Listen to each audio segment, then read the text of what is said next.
parusahan ng Panginoon agad, hindi sila mabibigyan ng pagkakataon.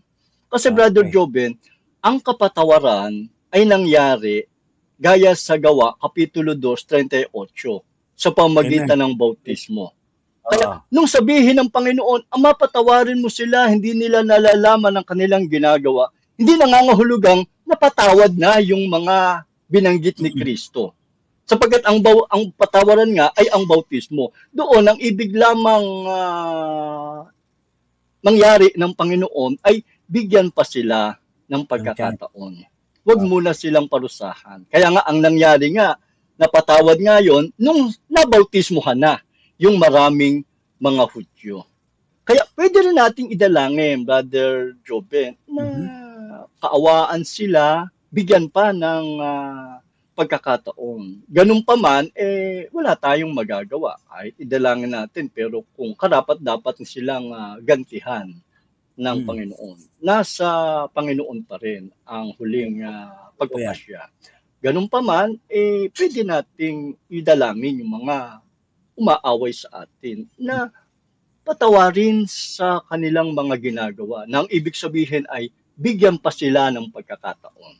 Huwag muna silang parusahan at sila ay makaalam ng Ebanghelyo at sumunod dito sa pamagitan ng bautismo at doon sila mapapatawad sa kanilang mga kasalanan. Amen. Yun.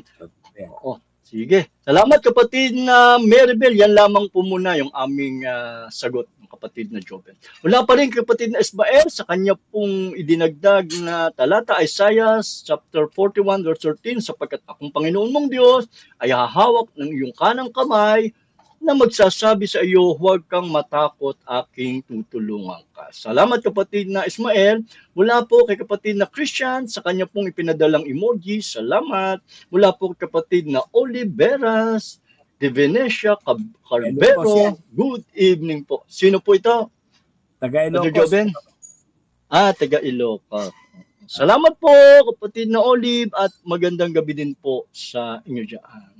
Mula po sa ating kapwa manggagawa, isang masipag at mapagpakumbabang kamanggagawa, kapatid na Alexander Baldivino. Good evening po. Salamat kapatid na Alex at magandang gabi din sa iyaan.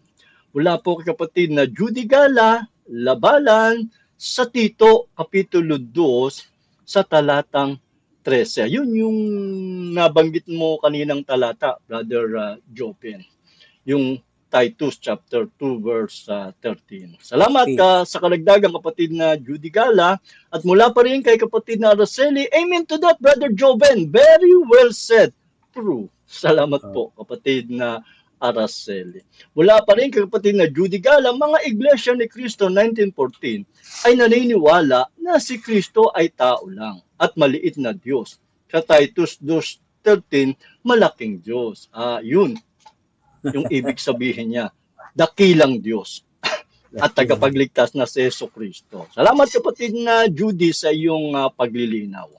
Mula pa rin kapatid na Araceli, Amen Brother Emil, great insight reminder. Salamat po kapatid na Araceli from Calamba, Laguna.